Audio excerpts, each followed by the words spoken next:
You look at the clock, you do the math, and, well, the math says you did everything right. Right, you got your hours in. Yeah, you were in bed for 8 solid hours, you kept the room cool, you stayed off your phone, but when that alarm goes off, you feel completely, utterly exhausted. Oh, it's the worst. It feels like a total betrayal by your own body. It really does.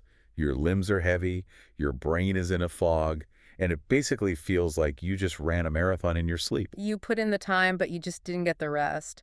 And I mean, for most people, the immediate reaction is to start troubleshooting their environment. Yeah, exactly. They buy a new mattress or, they get blackout curtains. Right. They track their REM cycles on their watch. They look at everything happening on the outside. But what if the culprit behind that dragging, heavy exhaustion has absolutely nothing to do with your sleep hygiene?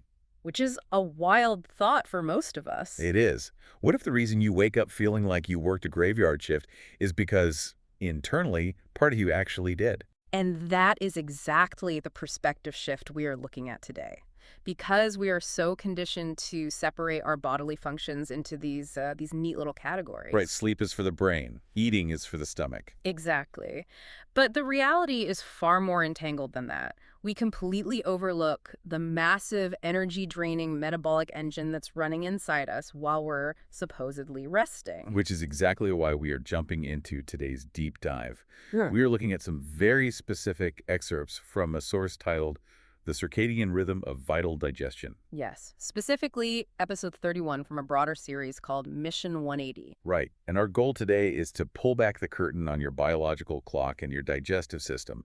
We want to explore how syncing your meals with the movement of the sun might actually be the ultimate, scientifically backed shortcut to unlocking the kind of energy you thought you left behind in your 20s. It's a phenomenal text, mainly because it takes longevity and energy optimization out of the abstract, high-tech laboratory setting. And just drops it right onto your dinner plate. Yes.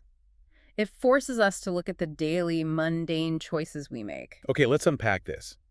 Because right out of the gate, the source material sets up this invisible war happening inside your body. A very active war, yeah. Yeah, it's a clash between the modern, convenience-driven way we live today and the deeply ingrained ancient biological programming that still runs our hardware. And to illustrate this, the text introduces us to a character named Seth Karadimal. Right, Seth. Seth is essentially the archetype of the modern successful professional. Oh, for sure. If you asked him, he would probably tell you he is a highly disciplined person. Oh, absolutely. The text paints him as someone who probably runs his business with military precision. He's got his meetings scheduled, his inbox is at 0. But the irony is when it comes to his own biology, he is flying completely blind. Yeah, he relies entirely on willpower to get through the day, but he has no actual structural system that aligns with how a human body works. And that lack of a biological system leads to one specific fatal flaw.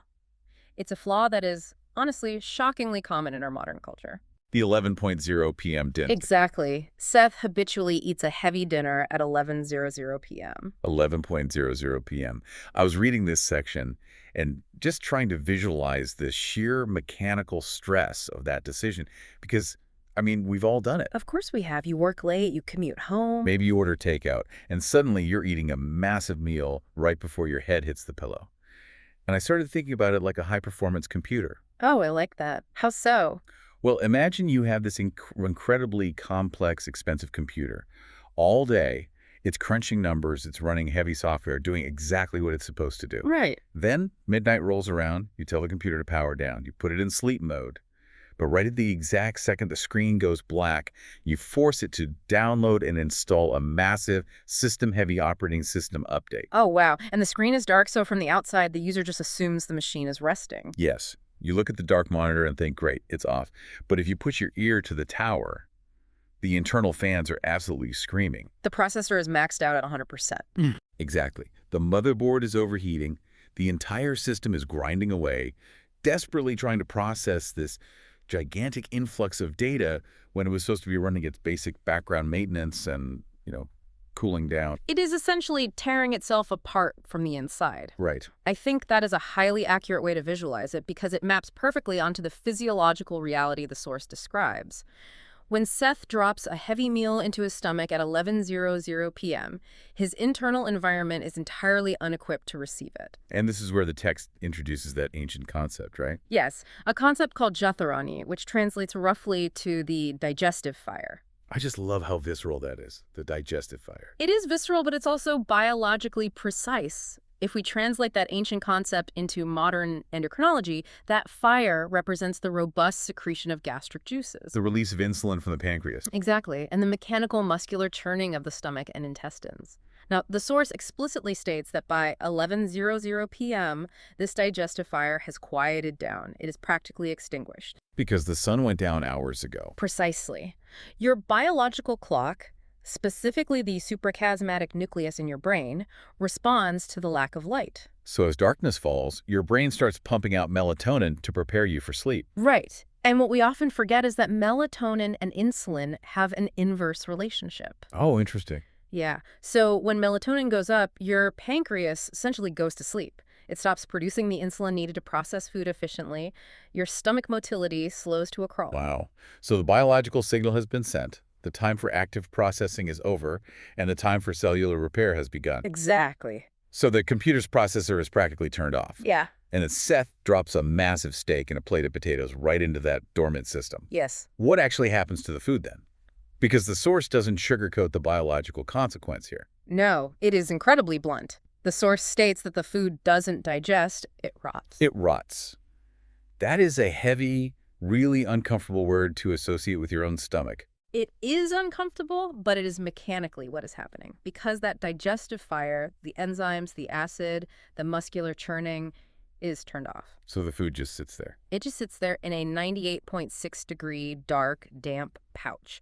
And when organic matter sits in a warm, stagnant environment, it ferments, it putrefies.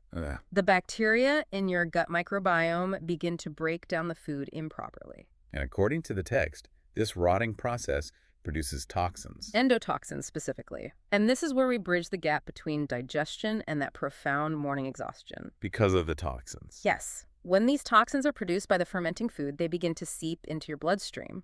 Your body, which is supposed to be resting, suddenly detects a systemic threat. Oh, wow. So it triggers an immune response to clear the toxins. Exactly. So while you are lying in bed, theoretically resting, your immune system is suddenly called in to work the night shift. Your immune system is firing, which means your heart rate stays elevated. Your core body temperature, which needs to drop for you to enter deep restorative REM sleep, stays high. All because of the metabolic effort of fighting off this toxic load. Precisely. It's essentially a self-induced food hangover. Yeah. You're waking up exhausted because your body spent the last 8 hours fighting an internal crisis. Right. Seth thinks he just had a late dinner, but he fundamentally sabotaged his body's entire nightly repair cycle. He robbed Peter to pay Paul. He really did. He forced the body to divert its finite nightly energy away from repairing tissues, consolidating memories, and clearing plaque from the brain. All just to manage the rotting food in his gut. Exactly. Okay, so if Sith's late-night chaotic routine is the ultimate way to destroy your energy, the source doesn't just leave us there. It immediately pivots to offer a direct foil. Right, a totally different approach. And this isn't just a tweak to Seth's routine. It is an entirely different biological paradigm. We are moving from chaotic timing to natural alignment. Enter our second character, Master Dinanath. Master Dinanath. He operates on a completely different set of rules. He doesn't base his eating schedule on his work meetings or primetime television or, when he feels like treating himself. Right. He aligns his system directly with the sun. Which sounds a bit poetic, maybe even a little mystical at first glance. Yeah, a little out there. But the source anchors it in strict biology. Let's break down Dinanath's specific timing. The text states that the body's digestive power, the Jatharani, is at its absolute roaring peak between 12:00 p.m. and 2:00 p.m. Right when the sun is at its highest point in the sky. So Dinanath eats his heaviest, most calorie-dense meal of the day right then, in that specific 12 to 2 window. He is throwing the heaviest logs onto the fire exactly when the fire is burning the hottest. He has the maximum amount of enzymes, the highest insulin sensitivity, and the best stomach motility of the entire day. Wait, let me push back on this for a second. Because if I think about my own life and the listener's life, if I eat a massive heavy meal at 1:00 p.m. on a Tuesday, I'm going to be completely unconscious at my desk by 2:30. Oh, the dreaded afternoon food coma. Exactly. We all know it. I don't know. How does the text reconcile this ancient system with the reality that eating heavy in the middle of the day usually destroys our afternoon focus? That is a very valid point, but we have to distinguish between eating a heavy meal and eating a biologically disruptive meal. Okay. The food coma you are describing is usually a massive blood sugar spike and subsequent crash caused by ultra-processed foods, refined carbohydrates, and sugars. Right. The classic sad desk lunch. Uh. A heavy bowl of pasta or a fast food burger at noon will absolutely knock you out. But Dinanath is eating a nutrient-dense whole food meal, and more importantly, because his body is primed and waiting for it, because the digestive fire is peaking, his system processes the complex proteins and fats efficiently. It extracts the energy without the massive, debilitating systemic strain. Right. The food coma is a symptom of eating the wrong things, or eating when the body isn't prepared. Dinanath is doing neither. Okay, that makes sense. It's about the quality of the fuel hitting a primed engine. So he front loads his heavy meal. Here's where it gets really interesting. His evening protocol. Yes. After sunset, the text notes that Master Dinanath switches exclusively to a light liquid diet. What's fascinating here is the physical effort required for breakdown. Think about the mechanical difference there. It's massive. Uh-huh. And it is completely countercultural. In modern society, we do the exact opposite of Dinanath. Yeah. We skip breakfast, we eat a tiny salad at noon, and then we save our biggest, heaviest, most celebratory meal for 8:00 or 9:00 p.m. Right. We use dinner as a reward for surviving the day. We have structured our social and professional lives in direct opposition to our circadian biology. We demand peak performance from our digestion exactly when our digestive organs are clocking out for the night. Exactly. So going back to Dinanath's liquid diet, breaking down solid proteins, fats, and complex carbohydrates requires enormous caloric expenditure. It requires massive blood flow to the gut. Liquid nourishment, however, requires a fraction of that mechanical and enzymatic effort. It passes through the stomach quickly. It doesn't need to be aggressively churned. So you aren't forcing the dormant system to wake back up. Exactly. The digestive fire can gracefully quiet down in tandem with the setting sun. By the time Dinanath goes to sleep, his stomach is essentially empty. The work of digestion is completely finished. His internal computer is actually fully powered down. The fans are off. Yes, and because his body isn't wasting its crucial finite nighttime energy desperately trying to break down a steak at midnight, it can reallocate 100% of that energy Toward exactly what sleep is designed for. Right. Immune optimization, cellular repair, and brain maintenance. You stop spending your nighttime energy on digestion, and you start keeping it for yourself. That reframes food entirely. It's not just a conversation about calories or macros. It's a conversation about timing as a mechanism for energy allocation. Which naturally pulls us out of these individual case studies and into the overarching scientific principle the source is trying to teach us. All right, this brings us to the biological law of energy conservation. This is the core thesis of the excerpt. It lays out the unavoidable, non-negotiable cost of fighting nature. The source gives a very stark warning. It essentially argues that when you force digestion at the wrong time, when you eat heavy at midnight or starve your body of fuel at noon, your body is forced into a state of constant, low-grade metabolic emergency. It spends all of its available energy just trying to manage the backlog. It is the biological equivalent of constantly paying high-interest credit card debt. That's exactly it. You are never getting ahead. You are just spending all your daily energy servicing the debt of your previous night's dinner. And the text identifies this specific debt as the root cause of chronic fatigue. It's not necessarily that you're just aging or that your job is too stressful. Right. It's that your body is spending 24 hours a day dealing with food at the wrong times. So what does this all mean? For the listener, what is the ultimate payoff for fixing this? Because the text makes an incredibly bold promise here. It does. It says that if you align your eating with the sun, you can achieve the energy of an 18-year-old, even at the age of 58. The energy of an 18-year-old at 58. I know that sounds like a late-night infomercial claim, but when you understand the biological law underneath it, it becomes highly logical. But how do we actually bridge that gap? Yeah. Going from dragging ourselves out of bed to that level of boundless youthful energy seems like a massive leap. If we connect this to the bigger picture, achieving that youthful energy isn't about finding a new magic supplement. It isn't about pushing yourself to endure another brutal workout routine. Right. It requires a fundamental shift in how you operate. The source implies that we have to stop the endless, exhausting cycle of trying to be healthy. Ugh. Just hearing the phrase trying to be healthy makes me tired. We try a new diet for 3 days. We try to sleep earlier. It's exhausting. Because trying relies on willpower, and willpower is a finite resource. As Seth Karadimal shows us, willpower always degrades by the end of the day. Yeah. Instead of trying, the text demands that we build a strict eating system, a system that is entirely tethered to the movement of the sun.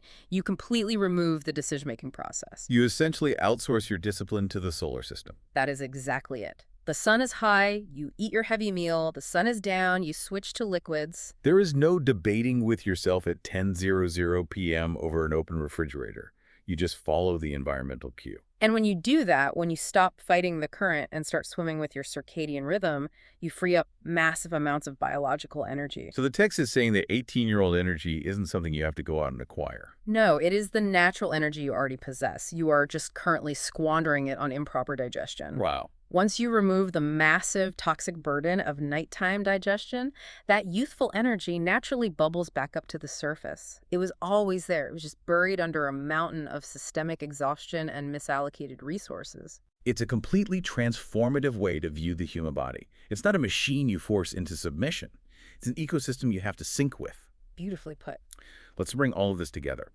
Today, we unpack the hidden biological reason why so many of us wake up feeling completely drained despite getting enough hours of sleep. We looked at the stark physiological contrast between two entirely different approaches to human biology. Right. On one hand, we have the chaotic timing of Seth Karadimal.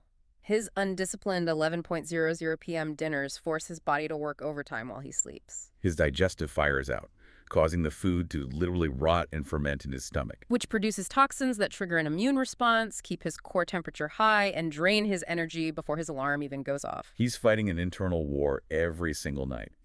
And on the other hand, we have Master Dinanath, who utilizes the strict science of the circadian rhythm. Right. He eats his heaviest, most complex meal between 12:00 p.m. and 2:00 p.m. when his digestive fire, his enzymatic and insulin response is at its absolute peak. Then he switches to a light liquid diet after sunset, working in perfect harmony with nature's biological law of energy conservation. He guarantees that his stomach is empty when he sleeps, allowing his body to spend the night repairing, restoring, and optimizing rather than fighting a toxic digestive backlog. It really is the ultimate blueprint for reclaiming your energy reserves. It's powerful stuff. Now, the source material ends with a final teaser for their next episode, which shifts focus to the right way to drink water. Yeah. And reading that left me with a final provocative thought that I want to leave you with today. It is a question that really challenges our baseline assumptions. We've just spent this entire deep dive learning that the biological clock dictates everything about solid food. The exact hour of the day completely changes how our bodies process a meal. Right. A heavy meal at noon is highly efficient fuel. But that exact same meal at midnight is a toxic burden that ruins your sleep. So, if that is unequivocally true for solid food, how might this exact same solar rhythm dictate how our bodies handle something as simple and constant as the water we drink? It's a fascinating variable. Water is essential, but is it possible to consume it out of sync? Exactly. Could hydrating at the wrong time of day, or in the wrong way, be short-circuiting your internal clock just as much as a midnight snack? Does the digestive fire care about water temperature? It really makes you evaluate every single thing you consume and exactly when you choose to consume it. It reminds us that timing is just as crucial as substance. It really does. Thank you so much for joining us on this deep dive into the hidden rhythms of your own body. It was a great discussion. We encourage you to take this knowledge into your day tomorrow. Just observe. Pay attention to your meal timings. Notice how your body feels when the sun goes down. And ask yourself if your internal computer is actually powering off or if it's grinding through a forced update. Absolutely. Because once you understand the timing of your internal engine well, you might just find that the heavy exhaustion you've been carrying around isn't a permanent condition, it's just a scheduling error. And maybe, with a simple shift, you'll finally wake up tomorrow feeling like you actually got a full night's sleep.